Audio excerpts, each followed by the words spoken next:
Glória a Deus, queridos. Nessa noite eu quero tratar com os irmãos acerca da volta de Cristo Jesus. Quantos aguardam? Amém?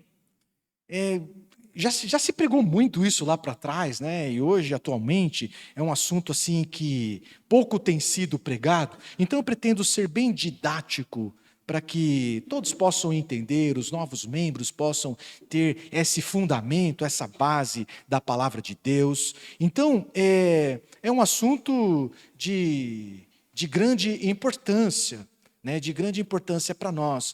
Teve a primeira vinda, vamos falar da primeira vinda de Jesus. O que é a primeira vinda de Jesus? É quando Jesus veio e nasceu lá em Belém, um bebezinho que nasceu na manjedoura, amém? Isso é a primeira vinda de Jesus. A mensagem dessa noite é a da segunda vinda de Jesus, aquela que ele virá em poder e grande glória. Amém? Amém? Ele virá com poder e grande majestade. É dessa que nós vamos falar nessa noite. Obrigado, pastor Carlos. Então, queridos, para que você comece a se situar, tem mais versículos falando da segunda vinda de Jesus. Tem mais versículos na Bíblia falando da segunda vinda de Jesus do que da primeira. Sabia? Tamanho a importância do assunto, não é? Então, tem mais versículos falando de que ele voltará em majestade, em glória, em poder, do que dizendo que era da primeira vez. Da primeira vez. Então, nós precisamos desejar a volta do Senhor Jesus, né? A volta dos, nós precisamos alimentar o nosso coração com grande expectativa acerca da volta de Jesus. Amém? Amém? Fala um amém forte aí. Amém? É isso, firmeza, né? A volta de Jesus é um desfecho triunfal do plano de salvação. É um desfecho triunfal do plano de salvação. O noivo voltando para resgatar a noiva. Nós somos a noiva. Nós somos a noiva. Então, queridos, nós precisamos aguardar com grande expectativa a volta do Senhor. Nós precisamos amar e desejar a volta do Senhor. Porque, afinal, nós não somos desse mundo. Fala para o teu irmão, nós vivemos nesse mundo. Mas nós não somos desse mundo. Não, nós não somos desse mundo, né? O Senhor há de voltar e nos levar. Então, eu queria ler com vocês muitos versículos chaves, versículos importantes que tratam acerca da volta de Jesus, né? Mas sem se perder em teologias rebuscadas, sem se perder em teses, em polêmicas, em confabulações. Não, nós vamos nos ater a questões simples, objetivas, claras da palavra de Deus. Posso ouvir um amém? Então é uma pregação simples. Nós vamos reler e vamos, para alguns talvez a primeira vez que vai estar lendo, mas enfim, nós vamos ler textos chaves importantes que tratam acerca da volta de Jesus. Jesus mesmo disse acerca da sua volta. E o primeiro texto que nós vamos ler, e vamos ler vários, se acompanha aqui comigo no telão, é Mateus 24, do versículo 4 ao versículo 13. Então é um textão. A gente tem que estar juntos aqui.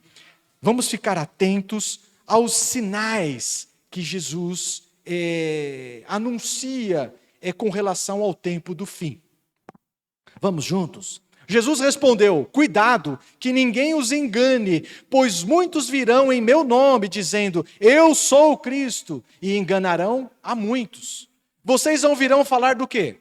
De guerras e de rumores de guerras. Mas não tenham medo, é necessário que tais coisas aconteçam, mas ainda não é o fim. Nação se levantará contra nação, reino contra reino, haverá fomes, terremotos em vários lugares. Tudo isso será o início das dores. Então, eles os entregarão para serem perseguidos e condenados à morte, e vocês serão o quê? odiados por todas as nações, por minha causa. Naquele tempo, muitos ficarão escandalizados, trairão e odiarão uns aos outros, e numerosos falsos profetas surgirão e enganarão a muitos. Devido ao aumento da maldade, o amor de muitos esfriará, mas aquele que perseverar até o fim. Uau! Amém, queridos?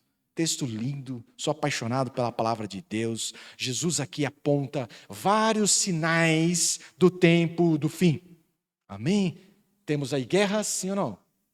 Vivemos no planeta, vive em guerra, sim ou não? Terremotos, tem terremotos nesse planeta. Turquia, Turquia e Síria recentemente com terremotos. Tem fome nesse planeta. Tem, apesar de muito dinheiro, esse planeta tem muitos recursos, mas uma multidão de pessoas vivem em fome, em extrema miséria, sim ou não? É isso. O texto bíblico fala que o tempo do fim o povo de Deus será perseguido, fala ou não? O tempo do fim, o povo de Deus será perseguido. Queria me ater a isso aqui. Nesse primeiro pedaço, não dá para a gente comentar todos esses fatos, mas hoje a gente percebe no Brasil, a gente percebe em tudo quanto é lugar no mundo, está aprovando leis contrárias aos nossos valores.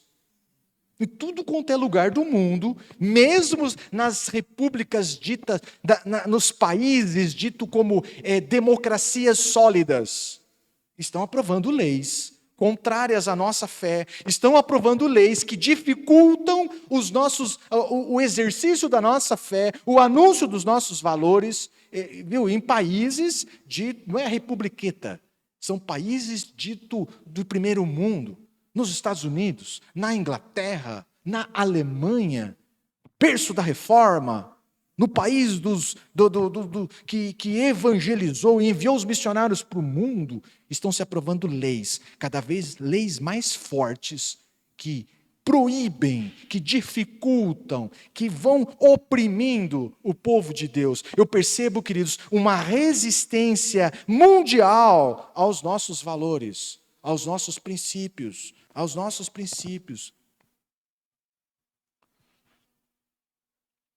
Defender a Bíblia, a cada dia que passa, fica mais difícil. Defender os valores da palavra de Deus, a cada dia que passa, fica mais difícil. E você pode ser apontado como um intolerante e estar sujeito ao crivo da lei. Sim ou não? É isso. Essa é a realidade. Inclusive no nosso país. Prenúncio do tempo do fim. Até esses dias não tinha isso. Mas agora tem. Né? O ódio, a violência nos nossos dias, queridos, ficou absurda. O ser humano está pior que um animal irracional. Antes, para comparar alguém embrutecido, a gente falava, você está igual um animal. Não, é pior que um animal. Porque o animal, no mínimo, mata com algum propósito, ou para se defender, ou para comer. Mas o ser humano mata por nada, por absolutamente nada. Viu? O ser humano, queridos, ficou, brutal, embrutecido. Nesse país, no nosso país, um país pacífico. Um maluco de pedra pula dentro de uma escola de ensino infantil, não sei se estou usando o certo, de crianças pequenas, de no máximo até 6 anos. E o indivíduo mata crianças à machadada. Nesse país, um país pacífico, no nosso país. Olha isso, meu irmão. O amor, que amor, já esfriou faz tempo. As pessoas estão se odiando, está brutal. Todo dia na televisão, um maluco, por ciúme, por não concordar com o fim do relacionamento, ou sei lá, por qualquer motivo. Não tem motivo que justifica. Mas o cidadão mata a namorada, mata a esposa, mata a ex-esposa, se mata a família, carga fogo no apartamento. Queridos, é isso. O ser humano perdeu o rumo. Viu? Não são fatos esporádicos, são fatos corriqueiros. Infelizmente, fala comigo, infelizmente.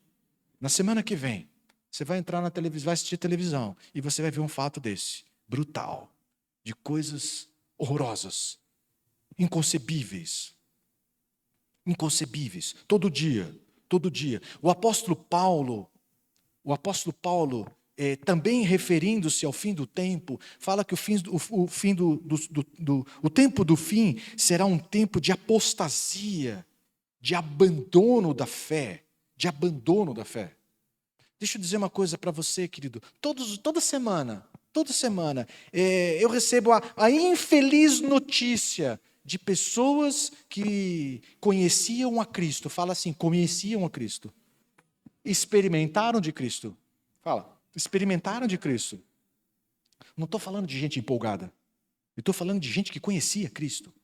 Mas toda semana eu recebo notícias. Sabe o que é? Que por motivos ridículos, deixa eu expressar assim a minha indignação, por motivos toscos, banais, porque eu não vejo motivo para que alguém possa dar as costas para Cristo. Mas as pessoas estão dando as costas para Cristo. Não é para a igreja, queridos. Não é que saiu dessa igreja e foi para outra, não. Não, estão dando as costas para Cristo por motivos toscos, banais, coisa besta. Fazem pouco do sangue de Cristo, que eles sabem que foi vertido na cruz para lhes purificar, para lhes reconciliar para com Deus. Eles dão as costas, como se isso não fosse nada. Tempo de apostasia. Tempo do fim. Tempo do fim. A gente se escandaliza, fala, não é verdade isso. Vocês exageram demais. Fala assim, não, Gil, infelizmente é verdade. É verdade. Tempo do fim, queridos. Tempo do fim. O que eu quero dizer com isso, meu irmão? Que Jesus está às portas. Ele está bem mais perto do que você imagina. As evidências estão cada dia mais fortes. Mais fortes. Vem comigo. Um juiz. No nosso planeta, no nosso país. Um juiz que deveria aplicar a lei para fazer justiça.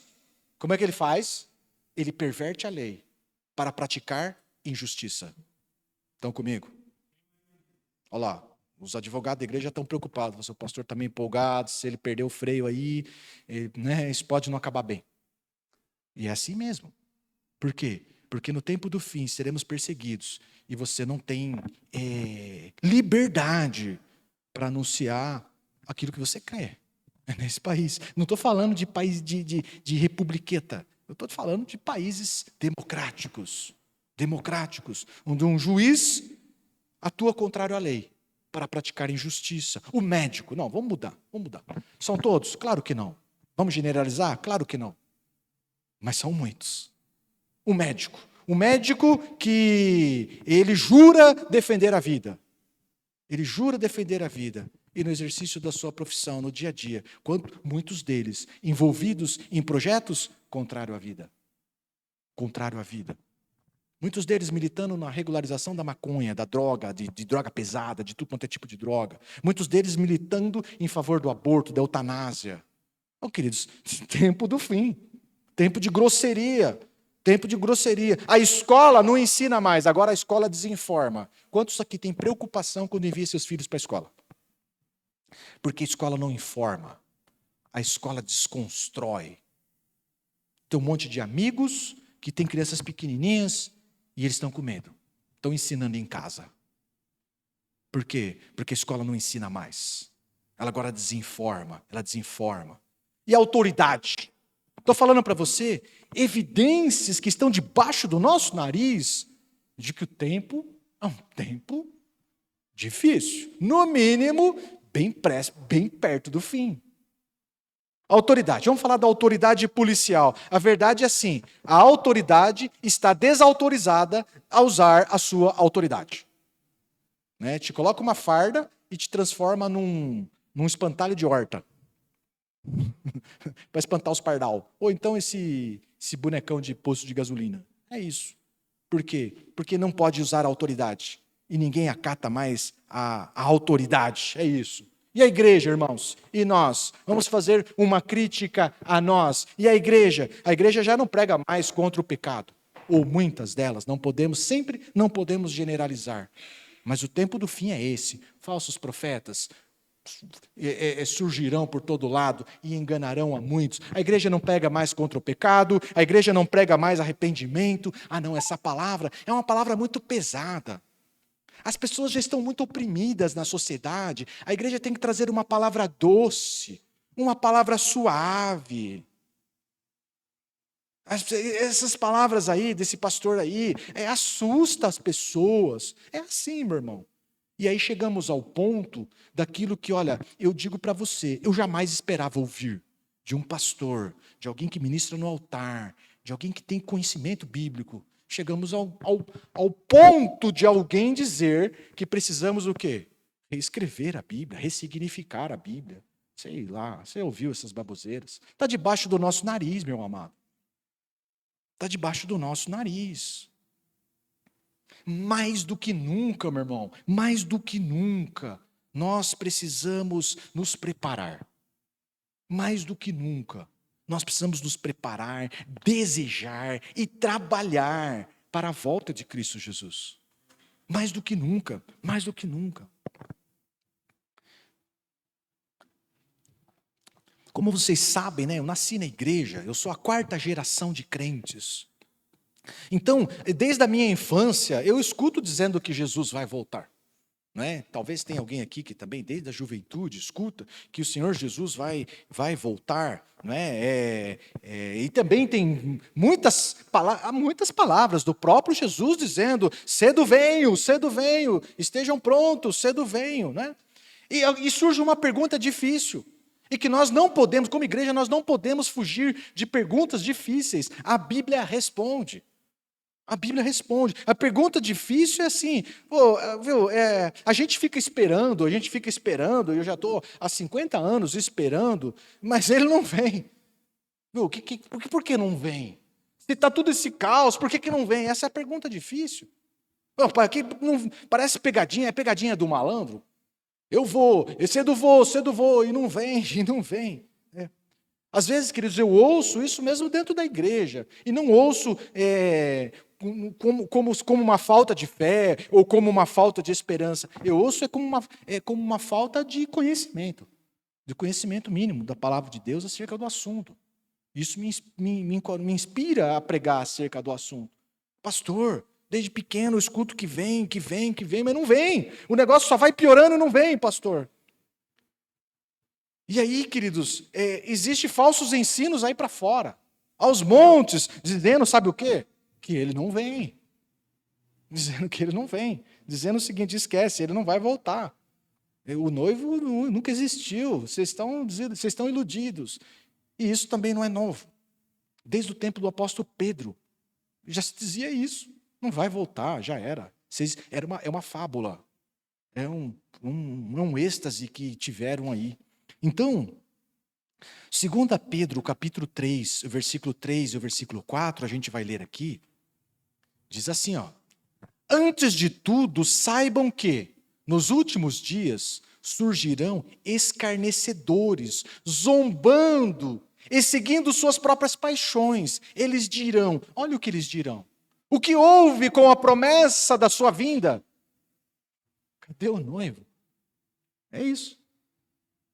O que houve com a promessa da sua vinda? Desde que os antepassados morreram, tudo continua como desde o princípio da criação. Desde o começo vocês estão falando esse papo. Isso está nos nossos dias, para todo lado. Às vezes dentro da igreja. Na minha experiência, não vejo falta de fé, não vejo falta de esperança em Cristo, não. Eu vejo só falta de conhecimento mesmo. Que com uma pregação como essa e a ministração do Espírito Santo, a pessoa volta a ser alimentada pela expectativa da volta do Senhor. Amém? Amém? Então, queridos, eu preciso te dizer, mas por que não volta? Eu preciso te dizer que há um objetivo claro na mensagem de Jesus, em dizer, cedo venho, e já faz 2000 anos e ele não vem. Tem um objetivo, fala para o teu irmão, tem um objetivo. Tem um objetivo. Não é pegadinha do malandro, tem um objetivo. O objetivo, sabe qual é, queridos? O Senhor quer. O que o Senhor quer com isso? O Senhor quer que eu e você estejamos prontos para encontrar com Ele hoje, agora. É isso. O objetivo é esse. É para que eu e você estejamos prontos para encontrar com Ele a qualquer momento. Deixa eu te perguntar, você está pronto para encontrar com Ele? Hoje, agora. É isso. É por isso que ele fala cedo venho. Porque se ele falasse assim, daqui 20 anos eu venho, deixa eu falar uma coisa para vocês. A gente se conhece. Vamos falar a verdade. Não, de novo, não generalizando. Mas muitos crentes, mas bem muitos mesmo, eles iam se aprontar nos últimos 5 minutos final. É hoje, meio-dia, 11h50. Vamos família, vamos se arrumar porque Jesus vem. Viu? Alguns chegariam dessa igreja não, porque essa igreja é povo pontual. Posso ouvir um amém? O povo está pronto o tempo todo. Não é? Mas em alguns lugares aí, mesmo com dia e hora marcados, os caras iam chegar atrasados. Os caras não iam estar prontos. Então, queridos, aqui explica para você por que eu, desde pequeno, com 6 anos de idade, em vigílias de oração, aquelas que viravam a madrugada, e de repente, palavras proféticas poderosas da parte de Deus. Viu? Eu tinha uns 7 anos, eu me recordo até hoje, de uma irmã orando em línguas, e meu pai interpretando essas línguas. E falava, e no final ela falava assim: cedo venho, prepara-te para encontrar com o Senhor teu Deus. Queridos, isso mexe no meu coração até hoje, cara. Mexe no meu coração até hoje. Não era a pegadinha do malandro, sabe o que é? É que o Senhor queria que eu estivesse 50 anos preparado para encontrar com Ele a qualquer momento. Quem sabe hoje? Quem sabe hoje? É isso, meu irmão. É essa a pegada. É essa a pegada. Se se o Senhor não trabalhasse dessa forma, a gente não se envolveria na missão dele, que é pregar o evangelho. A gente deixaria tudo para o último minuto, deixaria tudo para a última hora. O propósito de Deus é que a igreja, eu, você, a noiva, esteja pronta, adornada, embelezada, desimpedida, desamarrada desse mundo e pronta para encontrar com Ele ao som da primeira trombeta. Amém? No primeiro toque. Não sei se vai ser em dó ou se vai ser em lá, mas na primeira nota, a gente já, uau, é hoje, estou com o Senhor. É isso. Está explicado por que ele fala cedo venho? É para que você esteja pronto. Fala para o teu irmão, esteja pronto. Pronto. Para quando, pastor? Para hoje. Para agora. Para agora. Então, sempre que falamos de volta do Senhor, evidências fortes da volta do Senhor, e a gente fica assim meio curioso. É só curioso, né? Será que está perto? Será que dura 10 anos? Será que dura mais 20? É natural isso, né? E os teólogos, não tenho nada contra, né? Existe, inclusive, uma disciplina chamada escatologia, que estuda isso. Mas os teólogos viajam nisso. E eles querem sequenciar os fatos, criar um cronograma, criar uma cronologia, né? E as pessoas começam a fazer um exercício de imaginação para começar a imaginar quando vai ser a volta de Jesus. Aí uns se perdem mais ainda e marca a data para voltar a Jesus, né? E aí, 12/12 de 2012, tinha um papo desse, né? 10/10 de 2010. E assim vai. Não é? O fato, queridos, é que a volta do Senhor será inesperada. Fala para o teu irmão, repentina. Inesperada e repentina, num dia normal, onde você vai acordar, espero que seja, se for durante o dia, um dia que você acordou e você está no seu trabalho e está na correria do seu dia a dia, está estudando, está trabalhando, está falando com os clientes, está negociando, por isso que precisamos estar prontos, vivendo em santidade, porque de repente, ao som da trombeta, nós somos chamados. Repentina e inesperada. É isso que nos diz a palavra de Deus. Vamos ler o texto. Mateus 24, do versículo 36 ao versículo 39. Mais um textão. Quanto ao dia e a hora, o quê? Ninguém sabe, nem os anjos do céu, nem o Filho, senão somente o Pai. Como foi nos dias de Noé, assim também será na vinda do Filho do Homem. Pois nos dias anteriores ao dilúvio, o povo vivia comendo e bebendo, casando-se, dando-se em casamento, até o dia em que Noé entrou na arca, e eles nada perceberam, até que veio o dilúvio e os levou a todos. Assim acontecerá na vinda do Filho do Homem. O dia ninguém sabe. Nós podemos estar atentos aos sinais, mas o dia, meu irmão, ninguém sabe. Ninguém sabe. Será repentina, será repentina. No tempo do apóstolo Paulo, lá na igreja de Tessalônica, não sei fundamentado em quê, os caras acharam que Jesus estava para vir. E eles pararam de trabalhar. E aí, parou de trabalhar, Junião. Só que Jesus não veio naquele dia, ele precisava almoçar. Aí ele falava, meu amado irmão Júnior, eu estou na grande expectativa da volta do Senhor. Mas ele não veio até agora meio-dia e convém almoçar na tua casa. E aí Jesus não voltava até 7 horas da noite. E ele, amado pastor Carlos, como o irmão cozinha muito bem, pastora Cris, me convém jantar na tua casa. E assim ele ia. Um dia depois do outro, um dia depois do outro, o apóstolo Paulo falou assim, ô bonitão, deixa eu falar uma coisa para vocês. Quem não trabalha que também não coma. Entende? Se não trabalha também não come. Não é? Então, Jesus voltará, queridos, num dia normal, num dia que você não espera. Não dá para você ficar aí confabulando, né? Na revelação da palavra, na orientação bíblica, a mensagem é: esteja pronto, porque a hora ninguém sabe. Essa é a direção da palavra, da mensagem da palavra de Deus para nós. Tem fortes sinais? Tem, mas o dia e a hora ninguém sabe. Então esteja pronto. Um outro fato importante acerca da volta de Jesus, então esteja pronto, dia e hora a gente não sabe, né? O outro fato é que será visível. Visível. Deixa eu dizer para vocês, alguns ficam falando por aí que será algo secreto, que passará despercebido. Não será secreto, não sei de onde sai isso. Será visível, será visível. O Senhor Jesus virá com poder e glória, o negócio será estrondoso. Será estrondoso. Atos 1, versículo 8, né?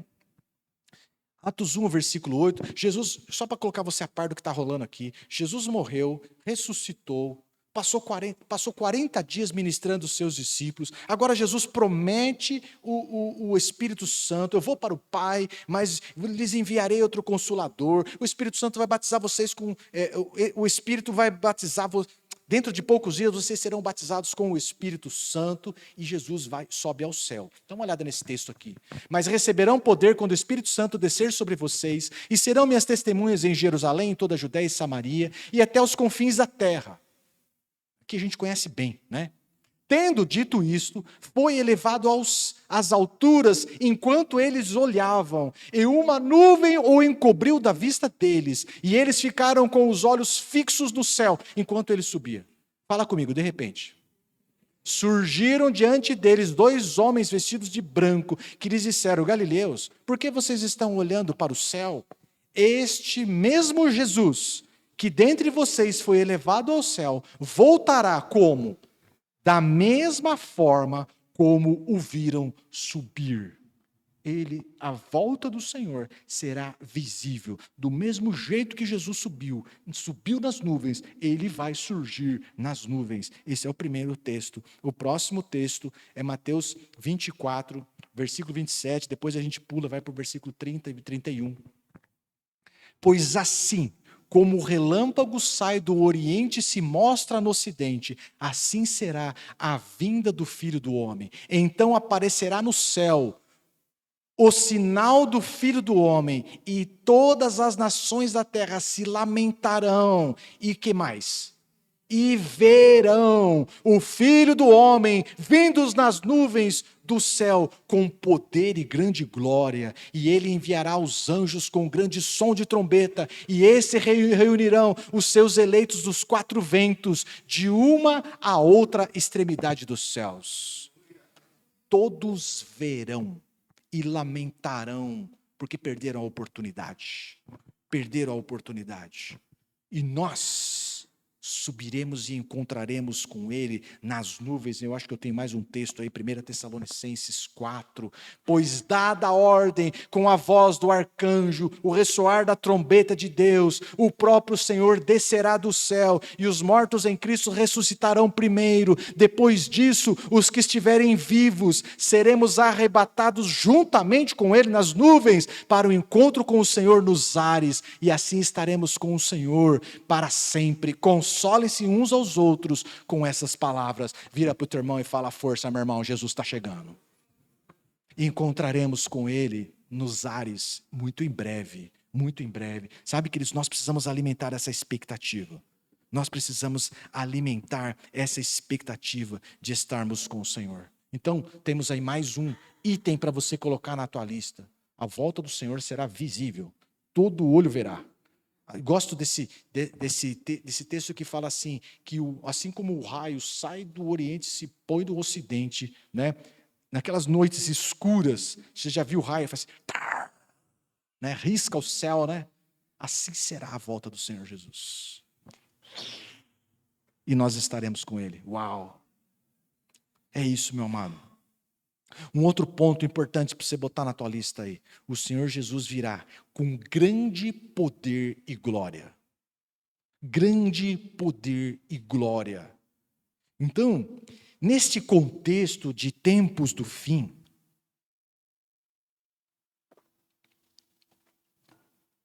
a Bíblia relata que se manifestará o homem do pecado. Outras Bíblias falam o homem da iniquidade. Esse é o famoso e poderoso anticristo. É ele. Aquele anticristo, aquele que se opõe a Cristo, aquele que se opõe a tudo que vem de Cristo, é esse.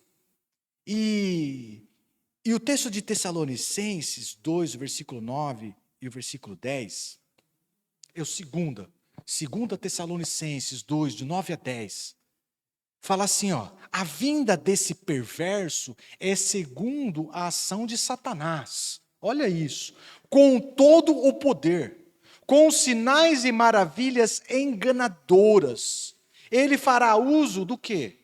De todas as formas de engano, da injustiça, para que os que estão perecendo, porquanto rejeitaram o amor à verdade, que os poderiam salvar. Viu? Este perverso, o homem do pecado, o homem da iniquidade, o anticristo, virá com todo o poder de Satanás, com todo o poder do inferno, com sinais, com maravilhas, com todas as formas de engano. Estão comigo? Então, queridos, gente sem fundamento na palavra, gente curioso pelo sobrenatural, busca o sobrenatural, mas não o sobrenatural de Deus, não tem fundamento na palavra, pobre no conhecimento das Escrituras, sem capacidade de julgar valor das coisas, viu? Esse tipo de gente, sem capacidade de julgar a luz da Bíblia, gente que só é o curioso que corre atrás de sinais. Esse cara corre o risco, e um risco muito grande, de ser presa fácil desse camarada aí, do perverso, do anticristo, porque ele virá com todo o poder de Satanás, com toda a estrutura ardilosa do inferno, com todo o engano do inferno, virá e enganará a muitos. Então, meu irmão, qual que é o recado para nós? Precisamos buscar o sobrenatural de Deus, com certeza, mas se fundamenta na palavra. Esta igreja te instrui nisso, e eu sou muito enfático nisso. Por quê? Porque quando se tem muito sobrenatural e pouca palavra, nós corremos o risco de entrar para um misticismo, entrar para algo muito esquisito, que não se fundamenta em Deus. Ficamos vulneráveis a esse tipo de sedução. Então, esse anticristo, revestido de todo o poder de Satanás, canalizando todo o inferno, ele vai se deparar com Cristo Jesus na sua vinda. Amém? Quero estar lá para ver. Ó, vai ser um embate interessante. Vai ser um embate interessante. Veja isso. 2 Tessalonicenses 2:8. Então será revelado o perverso, a quem o Senhor Jesus matará. Como? Com o sopro de sua boca, e destruirá pela manifestação da sua vinda. Queridos, não vai ser um embate, não dá briga. Você já brigou na escola? Já brigou na escola? Você falou assim, não dá nem para o começo. Era assim, Junião? Não, você não dá nem para o cheiro. Você não dá nem para o começo. Não dá jogo, né? Na língua de futebol, não dá jogo. Viu? O Senhor não vai com uma espada flamejante, depois de um embate exaustivo, tipo aqueles filmes do Van Damme, sabe aqueles filmes do Van Damme? Ele apanha, mas lá no final, num murro de sorte, ele ganha a luta. Não é assim. Viu? O negócio é um esculacho. Fala para o teu irmão, humilhou. Falei, humilhou. Assim, ó. Eu acho que não é nem...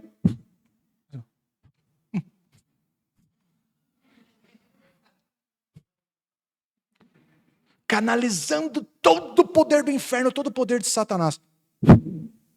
Virou farelo. Sabe aquela formiguinha? Eu estou tentando mostrar para você, amado, qual que é o tamanho, tentando dimensionar o tamanho dessa desproporção entre o que é o poder de Cristo Jesus e o que é poder do inferno. Sabe aquelas formiguinhas de pia? Aquelas bem bobinhas, que só fica atrapalhando mesmo?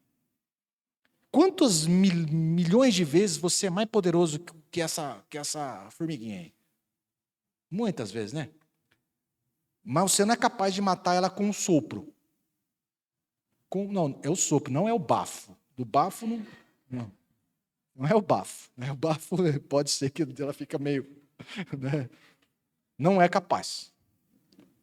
Então, queridos, imagina o tamanho do poder, autoridade e glória. O Senhor Jesus voltará em todo o poder e toda a glória e toda a majestade. O poderosão vai ser assim, basta um sopro da boca de Jesus e ele será destruído. Será destruído. Tamanho o poder do nosso Senhor. Tamanho o poder do nosso Senhor. Então, um resumo para você aí. Ao dia e a hora ninguém sabe. Esteja pronto. Esteja pronto. Será visível. A volta do Senhor será visível. Todo olho verá. Todo olho virá. E ele virá em todo poder e glória. Em todo poder e glória. Então, eu quero encerrar aqui dizendo o seguinte, com uma orientação seguinte: como devemos viver neste tempo enquanto aguardamos a volta do Senhor Jesus? Amém?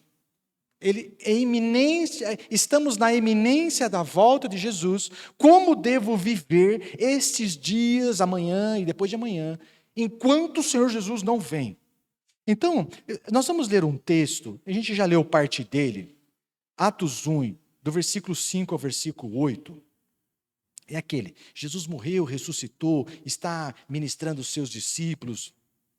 Jesus já tinha falado que ia embora e que ia enviar o Espírito Santo e que agora o Espírito Santo seria derramado. E aí, de repente, os discípulos, tentando ter uma noção da data da segunda vinda de Jesus, eles vão fazer umas perguntas. E a resposta de Jesus fundamenta como devemos viver. Amém? Vamos ler o texto e a gente melhora essa explicação. Atos, capítulo 1, do versículo 5 ao versículo 8. Então fala de Jesus, tá? Depois você lê tudo lá. Pois João, né, é o Batista, mas ali está escrito só João. Pois João batizou com água, mas dentro de poucos dias vocês serão batizados com o Espírito Santo. Então, os que estavam reunidos lhe perguntaram: Senhor, é neste tempo que vais restaurar o reino de Israel? Está fazendo alusão, amado, à segunda vinda de Jesus. É nesse tempo que você vai voltar de novo? Novamente? É a sua segunda vinda? Ele lhes respondeu: não lhes compete, fala comigo, não lhes compete. Não lhes compete saber os tempos e as datas que o Pai estabeleceu para a sua própria autoridade. Aí Jesus mudou o assunto. Mas receberão poder quando o Espírito Santo descer sobre vocês, e serão minhas testemunhas em Jerusalém, em toda a Judéia, em Samaria e até os confins da terra. Amém? Presta atenção nisso aqui. Os caras falam assim, vai ser nessa hora, vai ser depois que você derramar o Espírito Santo, vai ser nessa hora aí, vai ser depois disso você vem, vai ser nessa época que você vem, da sua segunda vinda. Jesus dá uma resposta que tem 2 pontos, que norteia como eu e você precisamos viver até que Ele volte. Até que Ele volte. Então são 2 pontos, fala comigo, 2 pontos. 2 pontos. O primeiro ponto está no versículo 7. O primeiro ponto é o seguinte: não tem algo que não compete a nós. O que não compete a nós? Não compete a nós saber a data. Não compete a nós saber o dia e a hora. Não compete a nós. Como devemos proceder? Esteja pronto para encontrar com Ele hoje. É isso. Como vou viver até o Senhor voltar? Não compete a minha data. Eu preciso viver pronto para encontrar com Ele hoje. Aqui tem a resposta de como os discípulos de Jesus devem viver. Eu e você. Não compete. Viva para encontrar com Ele hoje. E a segunda fala de Jesus, esta nos compete. Esta nos compete. Então, 2 pontos. O primeiro não nos compete. Viva pronto. O segundo, essa tem a ver conosco. Mas receberão poder quando o Espírito Santo descer sobre vocês, e serão minhas testemunhas em Jerusalém, em toda a Judéia e Samaria e até os confins da terra. Isso é a nossa parte. Fala para o teu irmão, prega o Evangelho. É assim que vamos viver, prontos para encontrar com Ele hoje e pregando o Evangelho dele até que Ele volte. Envolvidos com a missão. Envolvidos com a grande comissão. Dedique-se na missão do Senhor, de pregar o Evangelho a toda criatura. Amém? É isso. Resposta de Jesus rápida. Né? Ele está falando do derramar do Espírito Santo, os caras interrompem ele dá um pedala nos caras e volta para a missão. Então, queridos, tem algo legal que eu preciso dizer a você. O apóstolo Pedro nos dá um alento. Né? Naquele que a gente quer apressar a vinda de Jesus. Quantos querem apressar a vinda de Jesus?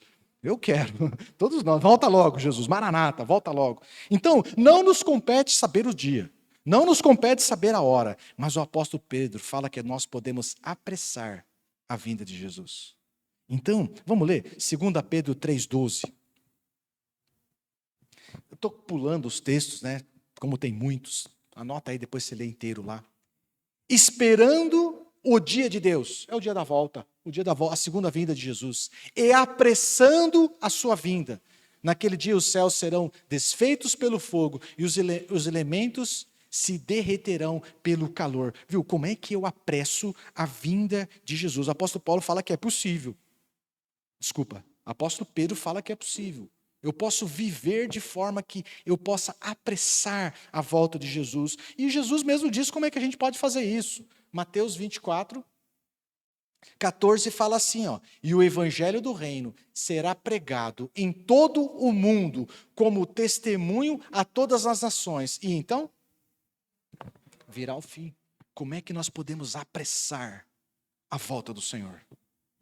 Pregando o evangelho, fazendo o evangelho de Cristo Jesus conhecido por todos os lugares, ofertando. Posso ouvir um amém? Ofertando na vida dos missionários, que estão levando o Evangelho para todas as nações onde eu e você não podemos ir. Eles estão trabalhando para que eu e você possamos nos encontrar com o Senhor mais rápido, mais breve. Qual é o seu campo missionário, meu irmão? Tem um campo missionário, alguns vão para outros lugares, para as outras nações, para outras cidades, mas você tem o seu campo missionário, talvez a sua escola, talvez os seus vizinhos, talvez o teu condomínio, não sei, o teu emprego. Prega a palavra, faça missões, prega a palavra.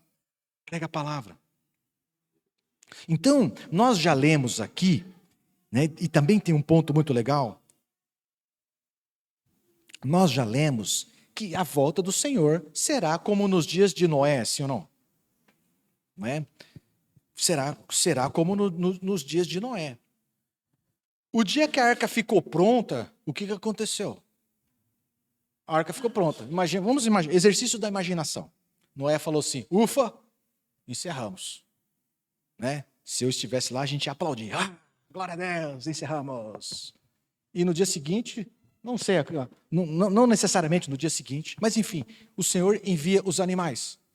E depois o Senhor fecha a porta da arca. E depois começa o quê?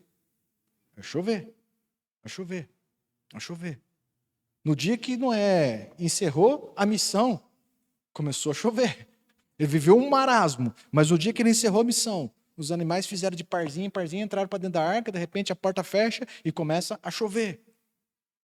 Será como nos dias de Noé. O dia que a igreja cumprir a grande comissão, o dia que a igreja fizer o evangelho do reino conhecido em todas as nações, então virá o fim.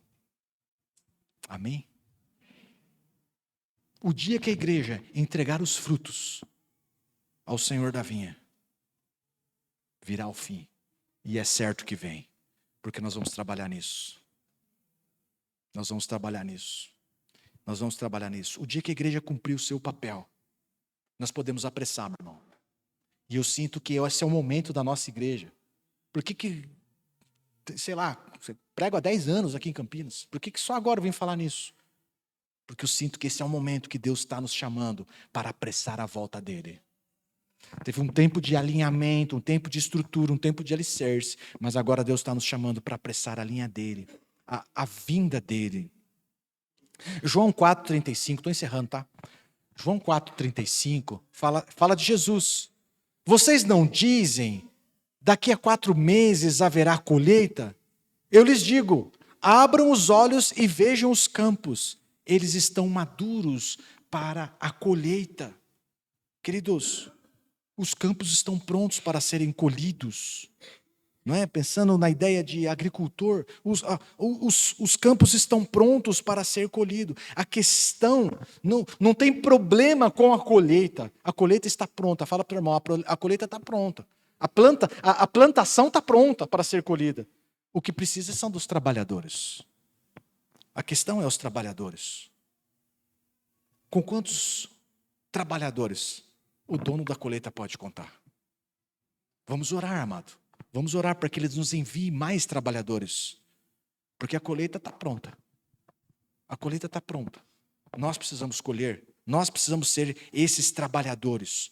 Nós precisamos ser esses trabalhadores. Então, como aguardar a volta do Senhor Jesus? Então, a primeira instrução que eu dou para você é com relação ao seu chamado.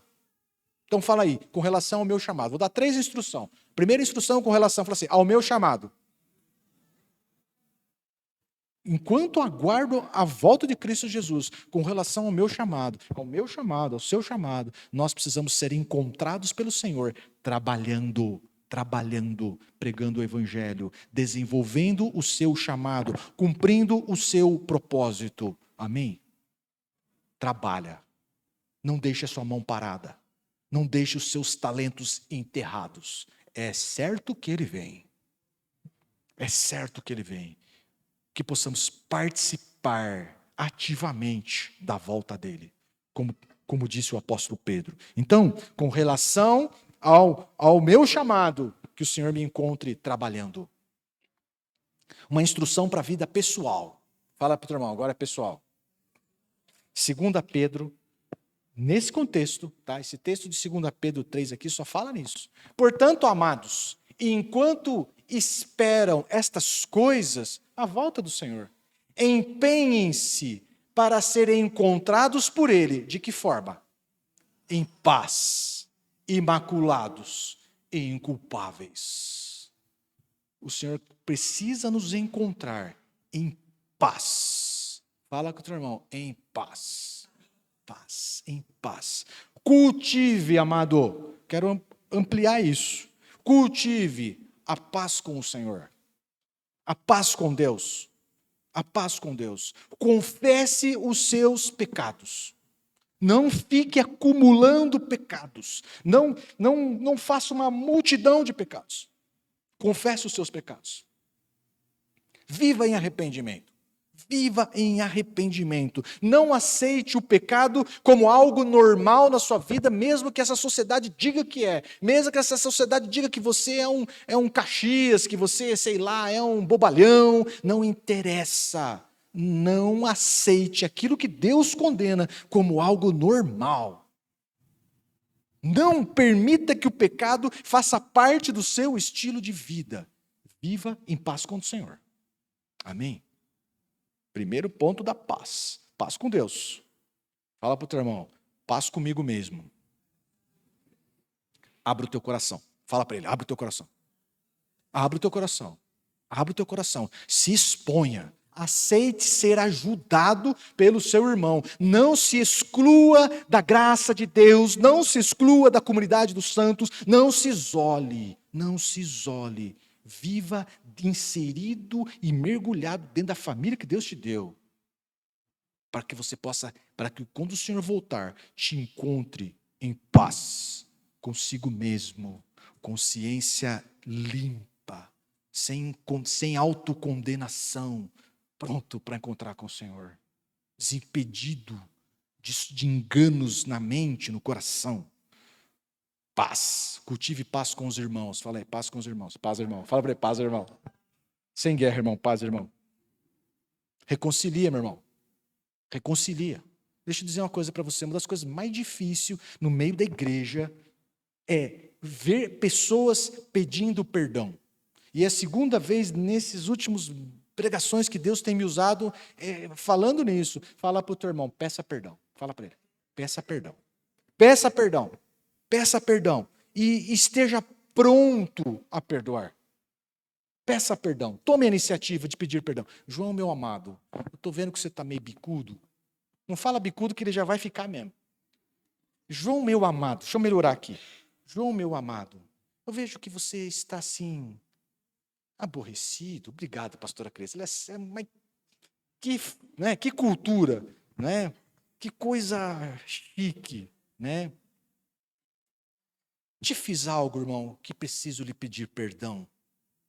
Ele fala, não, eu estou só com gastrite. Isso glória a Deus. Encerrou. Era um gastrite. Espera aí, irmão, chorar. Jesus cura a gastrite, que ele precisa ficar com a cara boa. No nome de Jesus. Não, vou falar a verdade, Gil. Você está muito grosseiro comigo, cara. Verdade, amado. Me perdoe no nome de Jesus. Você mora no meu coração. Acabou. Em paz, com Deus, comigo mesmo e com os meus irmãos. Simples assim. Simples assim. É um plano de Deus nos encontrar em paz. Em paz. Imaculados, inculpáveis, isento de culpa, vivendo vida correta segundo os princípios de Deus. É isso, é isso. É isso. É assim que o Senhor precisa nos encontrar, trabalhando e em paz, vivendo os princípios da palavra dele. Paz com Deus, paz com os irmãos, paz comigo mesmo e pronto para estar com ele. Então te dê uma instrução com relação ao teu chamado, uma instrução, a Bíblia te deu uma instrução com relação ao teu chamado, uma instrução com relação a como conviver, aos convívios, à sua vida pessoal, e eu quero te dar uma instrução com relação, o apóstolo Pedro vai te dar uma instrução acerca do seu treinamento, do seu preparo, como eu vivo aguardando a volta do Senhor. Fala para o teu irmão, não viva acomodado. Não viva acomodado. 2 Pedro 3,18 fala assim, ó, cresçam. 2 Pedro 3,18 fala, cresçam, porém, na graça e no conhecimento do nosso Senhor e Salvador Jesus Cristo. Viu? Cresça. Está falando de maturidade espiritual, viu? Não dá para nos acomodar com aquilo que já temos. O Senhor tem mais para derramar na tua vida. Entende? Não se acomode naquilo que você já conquistou espiritualmente, não se acomode com seus talentos, com seus dons, dê glórias a Deus por isso, mas aceite ser esticado. Aceite ser esticado, para que você possa receber mais do Senhor. Então, queridos, cresça na graça. Está falando o quê? Da intimidade com Deus. Está falando de dons espirituais, está falando de unção. Cresça na graça. Desenvolva aqui os dons espirituais que Deus te deu. Mas o texto fala assim que não podemos ter um crescimento manco. Cresça na graça, mas cresça também no conhecimento. Vai conhecer Deus sendo revelado através das Escrituras. Vai conhecer Deus através do estudo da palavra. Medita na palavra, leia a palavra. Porque é certo que Ele vem. E não tardará. É certo que Ele vem. Então, o arrebatamento da igreja, tão esperado, a segunda volta de Cristo Jesus, encontrando com Ele nos ares, pode ser a qualquer momento. Mas eu posso te dizer, meu amado, que o Senhor pode nos chamar individualmente, hoje mesmo, para estarmos com Ele. Amém? O que tem o tempo? Deixa eu tomar uma água.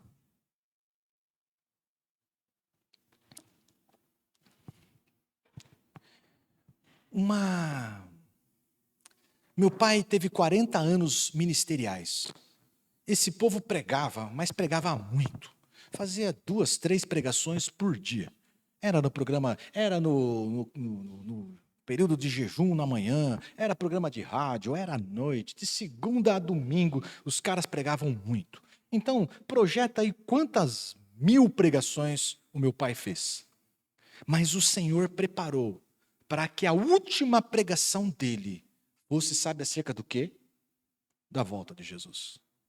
E o texto que ele usou, eu não sei, eu acho que não vai estar aí. Eu acho que não está aí. É assim: cedo venho,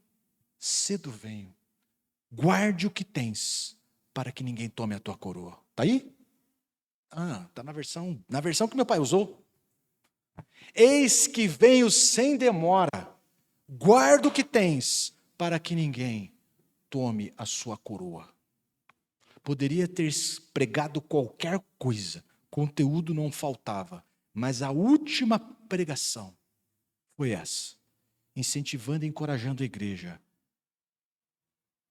a guardar aquilo que o Senhor tem e desejar, aguardar, viver a iminência da volta do Senhor. Queridos, o Senhor está para voltar. Nós precisamos desejar ardentemente a volta do Senhor. O texto de Apocalipse 3, versículo 11, é o último texto que compartilho com você. É esse, está aí. O Senhor vem em breve. Guarda o que você tem. Faça crescer o que você tem. Não vacile nessa caminhada. Porque a tua coroa, eu imagino o seguinte: a minha coroa já está lá. A minha coroa, a sua coroa já está lá. Nós precisamos agora continuar correndo e correndo bem para fazer com que a nossa cabeça fique debaixo dessa coroa. Amém? Imagina um negócio celestial assim, a sua coroa flutuando assim. Ela está lá, naquele pódio celestial te esperando. E a gente precisa correr. E encaixar a nossa coroa. A coroa que o Senhor tem para os vencedores, para aqueles que foram fiéis até o fim. Amém? Vamos colocar em pé. Vamos orar.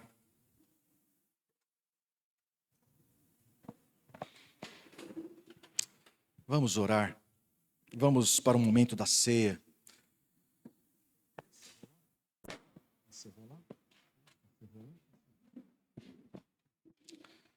Vamos ao momento da ceia.